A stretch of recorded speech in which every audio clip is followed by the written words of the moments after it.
Eu já senti a presença de Deus aqui nessa noite e agradeço muito pastor Adilson por ter se lembrado de mim. Como ele já disse, há muitos anos que eu conheço o pastor Adilson e eu me lembro que eu comecei a pregar por ouvir ele pregar. Eu sempre achei que ele falava muito bem, muito suave, muito tranquilo, e eu deixava de ir na minha igreja, nos cultos de ensino, para vir na igreja do Senhor, você lembra? Eu falei, pastor, eu vim aqui porque lá é muito ruim, e aqui eu aprendo mais, não sei porquê. Aí ele falou, então congrega aqui. Eu falei, mas eu ainda congrego lá, era uma prova, né? Muito obrigado, pastor. Feliz em poder participar desse projeto. Esse mês agora eu quero dar uma contribuição também aqui com a igreja, não é muito, mas eu também quero fazer parte dos tijolinhos aí dessa obra aí. Amém. E Deus abençoe. Em respeito ao irmão aí que tem aí, quantos quilômetros você falou? São mais de 100. Né? Mais de 100, varão, é sério. 120 quilômetros. É sério, eu não vou demorar. Em respeito a você. Da manhã tá bom, ótimo. querido? De verdade. Eu entendo que não é fácil. Comigo está minha esposa, irmã Andressa.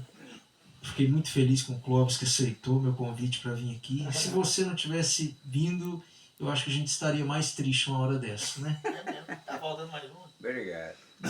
A sua presença aqui hoje alegrou muita gente. Né? Então, glória a Deus. E a gente nem sabia. Eu falei com a Andressa no carro, não sei se você lembra. Falei, duas coisas podem ter acontecido. Ou tem um povão lá, ou faltou geral. Foi a segunda opção, né? Eu fiquei muito feliz em conhecer os irmãos aqui. O irmão Nilton, né? O pastor João, amém. Quando o senhor estava falando aqui, Deus falou muita coisa comigo. Amém. O senhor não tem noção como Deus te usou aqui para falar comigo. Deus me deu alguns direcionamentos aqui enquanto o senhor falava. Amém. E eu disse para a Andressa ali, eu senti firmeza nesse pastor aí. Amém. Eu senti. E eu queria que, se possível, no final do culto, o senhor orasse por mim. Amém. Amém. Glória a Deus. Vamos ler um versículo da palavra do Senhor. Apenas um, livro de Naum. Salmos é fácil achar, né? Agora Naum é complicado. Naum, capítulo 1, versículo 1. Aleluia, glória a Deus. Naum, capítulo 1, versículo 1. Uma palavra objetiva.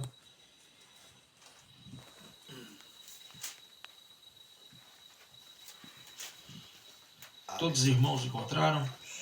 Diz assim, Naum, capítulo 1, versículo 1. Peso de Nínive. Livro da visão de Naum. O Eucosita. O Senhor é Deus zeloso e vingador. O Senhor é vingador e cheio de furor. O Senhor toma vingança contra os seus adversários e guarda a ira contra os seus inimigos. O Senhor é tardio em irar-se, mas grande em poder. É o culpado não tem por inocente. O Senhor tem o seu caminho na tormenta e na tempestade, e as nuvens são o pó de seus pés. Amém? Podeis assentar, queridos. Deus abençoe a todos os irmãos. Meus irmãos, vou deixar uma palavra, como eu já disse, objetiva, porém, eu não tenho costume de pregar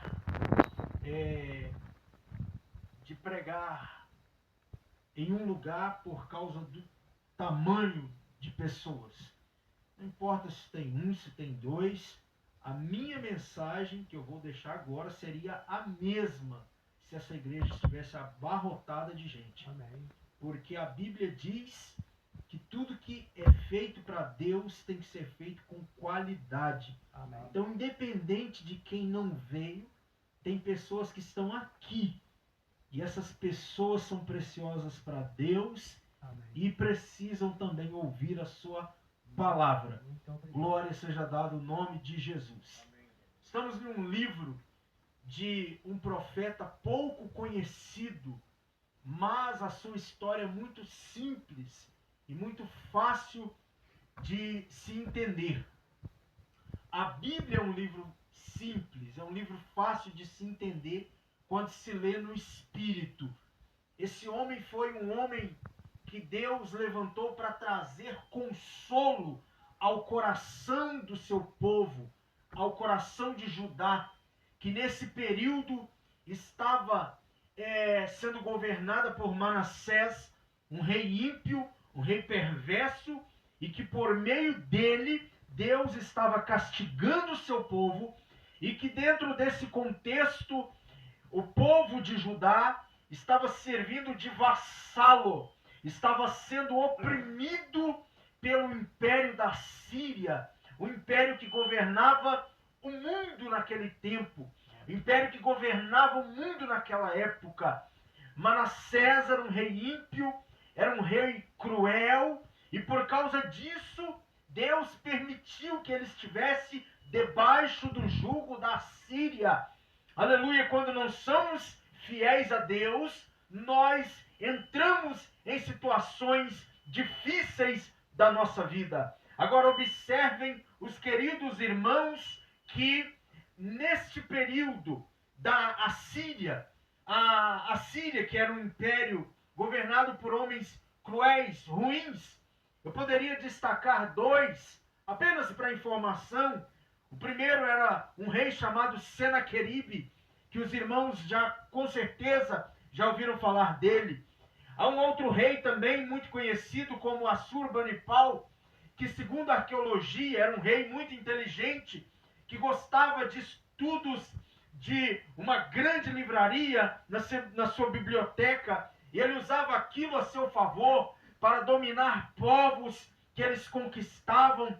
Eles tinham conhecimentos de medicina, de feitiçaria, de astrologia.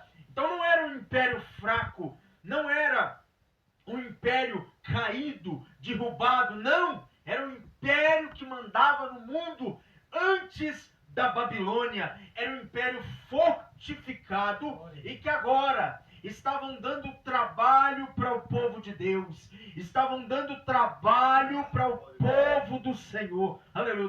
A minha esposa fala que parece que tinha 100 pessoas na igreja, não importa, é assim mesmo. Aquele império dava trabalho para o povo de Deus. Glória seja dada o nome do Senhor. Agora eu quero chamar a atenção dos irmãos, porque dentro daquele império tinha uma capital chamada Nínive. E todos nós já ouvimos falar da grande cidade de Nínive. E eu quero parar um pouquinho com vocês aqui, para que nós possamos entender uma coisa.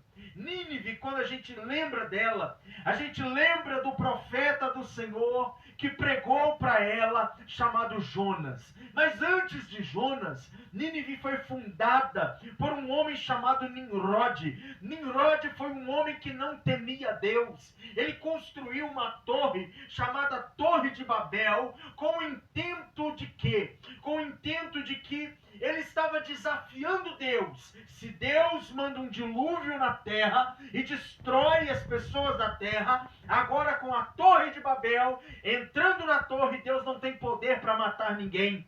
Então o que Deus faz? Deus confunde a língua dos homens, e quando Deus confunde a língua dos homens, as pessoas se espalham e aquele homem perde o seu poder. Mas aquele homem funda uma cidade cruel, uma cidade sem temor de Deus, uma cidade sem espiritualidade, chamada Nínive. E Deus então começa a sentir o cheiro do pecado daquela cidade.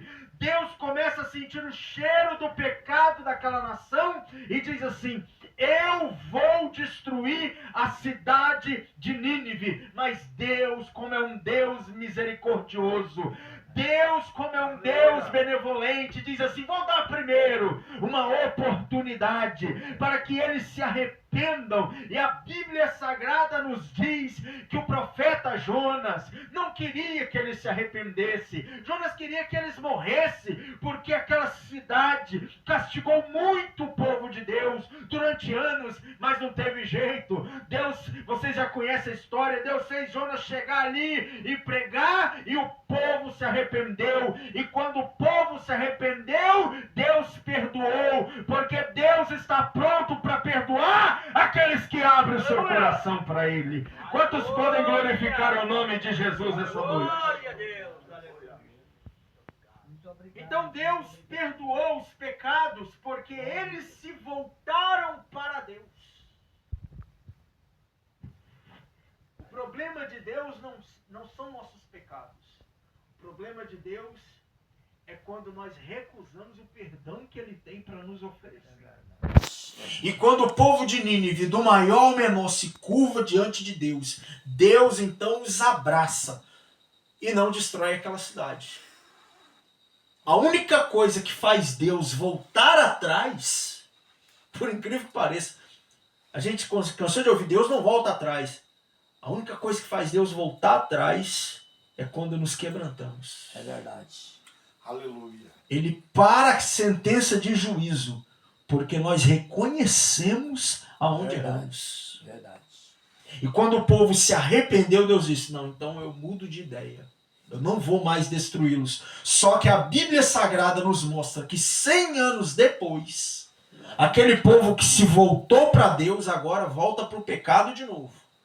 Volta para a apostasia de novo. E a Bíblia diz que o pecado vai subindo, vai subindo, vai subindo. Ele sobe igual uma fumaça. Vai subindo. E quando chega diante das narinas de Deus, a Bíblia diz, e a ira de Deus se acendeu com aquele povo. E Deus disse, eu vou destruir esse povo. Só que como Deus é misericordioso, Deus vai dar uma nova oportunidade. Só que agora não é mais por Jonas. Jonas já morreu. Agora é por um outro profeta de Deus chamado Naum. Preste atenção. Grandes homens de Deus vêm e vão, mas a palavra de Deus permanece para sempre. Muito obrigado. Muito obrigado. É interessante isso, não é? Quando tinha Jonas foi lá e pregou. Quando Jonas não existia mais, Deus levanta outro para pregar. É interessante que Deus tem sempre uma voz profética para falar conosco. Muito obrigado. É por isso que cada culto, pastor João, para mim é especial. Amém. Porque cada culto eu tenho a oportunidade de ouvir a voz de Deus. Amém. Porque Deus não faz a gente perder tempo. Se tem uma coisa que eu aprendi é que a gente não perde tempo quando estamos na presença de Deus. Com certeza. Deus vai falar conosco de alguma forma e em algum momento pela sua palavra. Com certeza. E ali estava o profeta disponível, chamado Naum. E ele começa a pregar sobre a destruição naquele lugar. E a ira de Deus viria primeiro por causa do seu amor. Quando Deus nos corrige, Ele nos corrige por causa do seu amor. Glória a Deus. Glória a Deus. Ainda que a visão de mundo desta modernidade diz, não, Deus é amor, mas o amor de Deus está condicionado à sua correção sobre a nossa vida. Com certeza. Com certeza. O amor de Deus não é aquele amor de você ir lá e passar a mão e dizer, é isso mesmo. Não, senhores. O amor de Deus é aquele que nos confronta. E nos confronta para o nosso bem. Porque Deus não quer que percamos a nossa eternidade. Por isso, Ele nos confronta todos os dias. E ainda que a sociedade mude, a palavra de Deus não muda. Ainda que a libertinagem chegue, Deus permanece o mesmo. Amém. Por quê? Primeiro, por causa da sua justiça. Deus está restaurando a sua justiça. Amém. Sabe por quê, pastor Adilson? Tem muitos escândalos hoje. Verdade. Porque Deus está restaurando a sua justiça. Pastor João, irmão Nilton, irmão Clóvis, eu acredito que nos próximos 10 anos, muita gente que hoje está na frente do altar não estarão mais. Verdade. Sabe por quê? Porque não vão aguentar mais a pressão. Verdade. Porque o povo não está mais querendo superficialidade, pastor. Por incrível que pareça, o povo já sabe quem é verdadeiro e quem não é. Sabe? É incrível, mas parece que eu tenho percebido que as pessoas não querem mais uma mensagem superficial. Dizer que elas podem continuar do jeito... Não, as pessoas não estão mais tolerando isso. As pessoas querem ser confrontadas porque elas sabem, o Espírito Santo tem falado. Vocês não sabem o que Deus falou comigo esses dias atrás. Eu estava orando todo dia, confortavelmente na minha casa, no horário da tarde, e Deus falou comigo: eu não te quero de tarde, eu te quero na madrugada. Amém. E tem dia que eu estou deitado, dormindo, do nada, dá aquele clarão assim, e eu tento dormir, não consigo. Deus fala: eu quero você de joelho. A coisa vai estreitar. E não vai conseguir permanecer pessoas que estão querendo fazer a obra de Deus por oportunismo. Só vai conseguir permanecer aqueles que querem aceitar a real restauração da justiça de Deus que está sendo implantada em nosso meio. Nós podemos levantar as mãos aqui nessa noite e dar glória ao nome de Jesus. Glória a Deus, aleluia. Deus se manifesta com a sua ira contra aquele povo, e eu já estou a caminho do fim, por causa do seu amor. Segundo, por causa da sua justiça. Terceiro, por causa do seu zelo. Deus é zeloso. Amém. Um dos nomes pelo qual Deus é conhecido, Êxodo 34, versículo 14. O Senhor, em hebraico, Yahvé, é zeloso. A palavra zeloso quer dizer ciumento. A palavra zeloso é uma referência a um marido que tem ciúme da sua esposa. Amém. Um dia minha esposa saiu na rua, aí ela voltou e falou assim: eu voltei porque eu preciso trocar essa roupa. Aí eu falei: por quê? Ela falou assim: porque eu não me senti bem com ela. Eu senti que o Espírito Santo não gostou. Eu sei que a gente já tem maturidade, a gente entende já o que é, o que não é. Mas, pastor, eu não consigo receber uma pessoa na minha casa sem camisa, de bermuda. Nada contra. Mas o Espírito Santo, à medida que vai passando o tempo, parece que ele vai incomodando a gente com certas coisas. Com certeza. Que a gente já sabe. Não estou criando aqui uma regra de doutrina, mas há um zelo que precisa voltar para o nosso coração. Verdade. A minha esposa fala comigo assim: parece que às vezes você é duro para dar certas respostas a algumas pessoas. Eu falei: é porque eu não gosto de brincadeira. Amém.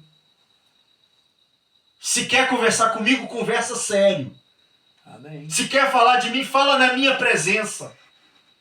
E nós temos que nos habituar a certos costumes que representam o zelo de Deus sobre a nossa vida. Aleluia! E ela diz: você é meio bravo. Às vezes eu falei: eu aprendi com Jesus que quando chegou no templo e viu aquela ladruagem, ele chegou quebrando tudo e disse: o teu zelo tomou conta da minha vida. O zelo pela minha casa. Porque Deus não abre mão da sua glória e de seu senhorio. As pessoas não têm que aceitar Jesus como Salvador apenas. Elas precisam aceitar Jesus como Senhor. Amém. Amém. É ou não é? É verdade. Porque Jesus como Salvador é uma coisa, mas Jesus como Senhor é outra. Jesus como Senhor é quando eu deixo de fazer o que quero para fazer o que Ele quer. Jesus como Salvador, Ele é Senhor e é o meu herói, e é por meio dele que eu sou salvo. Mas como Senhor, é aquele que eu digo: eu não faço mais o que quero, eu faço apenas o que Ele quer. Graças a Deus. E eu finalizo. Naum começa a profetizar. E sabe o que eu acho interessante? Naum não está profetizando para um povo arrebentado, não. Naum está profetizando contra o maior império da terra. Nós temos que ter coragem de falar verdades para as pessoas que estão dando as costas para Deus, independente de quem elas são. Aleluia. Chegou um amigo meu um dia lá em casa, e ele é um vereador muito respeitado na cidade. Eu disse para ele assim: a solução não está na mão da política. A solução está na mão de Cristo. E os homens vão responder por seus pecados. Deus não nos chamou para bajular pessoas. É verdade. Deus não nos chamou para bajular homens. Deus nos chamou para falar a verdade que Ele nos manda. E eu encerro. Quando Senaqueribe, ele disse assim: eu destruí o povo de Israel. 10 tribos. Irmãos, escutem isso e eu finalizo. 10 tribos eu destruí. Só que destruí um povo que Deus não estava mais com eles. E Deus ainda estava com o povo de Judá. E era só 2 tribos. Aí ele disse assim: agora vamos destruir Judá. Aí Deus disse: quem falou que é para destruir? Eu não mandei destruir. Ah, mas destruímos Israel. Era muito maior. Pois é, mas eu não estava com Israel. Então o segredo não é a quantidade. O segredo é a presença de Deus. Aleluia. Amém. Verdade. 10 tribos, mas sem a presença de Deus. Senaqueribe foi lá e destruiu 2 tribos pequenas. Aí Ezequias ficou com medo e falou: o que vai ser de nós? Isaías disse: calma, porque Deus está conosco. Muito obrigado, Senhor. Então uma coisa é quando você faz porque Deus permite. A outra coisa é fazer sem a permissão de Deus. Vai dar errado. Não adianta caminhar em determinado caminho se Deus não tiver. Não tiver. Eu disse para o pastor Adilson que eu tenho um projeto de voltar a pastorear. Eu disse. Mas eu disse assim: eu só não fiz ainda, porque Deus ainda não falou comigo. Deus não falou comigo. E enquanto Ele não falar, eu não faço. Porque senão eu entro numa guerra terrível. Verdade. Porque tem pessoa que fala assim: ah, agora chegou seu tempo, você está na frente de obra, Deus está te honrando. Isso é guerra. Isso é batalha. Verdade. E pode ter sim. Pode a igreja pode estar lotada que é guerra do mesmo jeito. A guerra é maior. Aí eu vejo os caras: agora chegou meu tempo, eu tô na frente, chegou seu tempo de sofrer, meu irmão. Isso aqui é batalha. Batalha. É batalha. Porque o primeiro que o diabo vai se levantar é contra quem está na linha da frente. Eu sei o quanto que eu sou retalhado por pregar a palavra de Deus. Só Deus e eu sabem as guerras que eu enfrento. Porque isso aqui é batalha. É batalha. E eu vou botar uma cruz nas minhas costas que Deus não mandou. Deixa eu carregar que já tá. Deixa eu carregar que já tá nas minhas costas para me carregar. E na hora certa eu faço aquilo que quero. Mas enquanto Deus não falar, vai ajudando então quem tá fazendo. Vai ajudando então quem tá na frente. Vai ajudando então quem já está no comando do Espírito Santo. Quantos podem levantar as mãos e glorificar o nome de Glória Jesus? a Deus. Graças a Deus. Muito Vamos ficar de pé. Bendito seja Muito o nome do obrigado. Senhor. Aleluia. Ele disse assim, destruir Israel. Só que ele não sabia. Não é que ele destruiu. É Deus que não estava com Israel. Vou destruir Judá. Deus ainda estava com o povo dele. Não era a hora. Quando chegou a hora, Nabucodonosor fez o trabalho. O problema das pessoas é esse. É iniciar projetos que Deus não mandou iniciar. E ele iniciou um projeto de destruir o povo de Deus. E a Bíblia diz que Deus fez ele tomar um prejuízo de 185 mil soldados. Foi. E não foi o anjo, não. A Bíblia diz: e o Senhor passou ali. Eu tenho orado todos os dias da minha vida e tenho pedido: Senhor, me dá direção. Me dá direção. Porque eu não posso dar um passo sem a direção do Senhor. Verdade. É pedir para sofrer, é ou não é? É verdade. É pedir para sofrer, é pedir para apanhar. E aquele homem foi contra Judá. E quando ele foi contra Judá, Deus estava dizendo assim: você está indo contra mim, rapaz. Você não está indo contra o povo de Deus. Então, em cada direção que demos, a pergunta é: Deus, foi primeiro? Se Deus foi, pode ir que Ele é contigo. Amém. Pode ir que vai dar certo. Muito obrigado, Senhor. Pode ir. Aleluia. Glória a Eu venho profetizar. Tem vitória de Deus para tua vida. Amém. Tem vitória de Deus para esse lugar. Deus. Amém. Pastor Adilson, esse culto não foi à toa. Não se preocupa não. Não se preocupa com quem não veio hoje não. Deus queria falar algo aqui particular conosco. Amém. Amém. Glória a Deus. E o que Deus manda dizer é isso. Vamos continuar com Deus na frente. Porque se Ele estiver na frente, vai dar tudo certo. Vai dar certo. Aleluia. Queria que você louvasse o Senhor com mais louvor. Amém. Glória a Deus. Glória a Deus. Bendito é o nome do Senhor. Graças a Deus. Muito obrigado. Oh, maravilha. Muito obrigado. Graças Aleluia. Aleluia, Jesus. Ei, Espírito Santo de Deus. Bendito é o nome do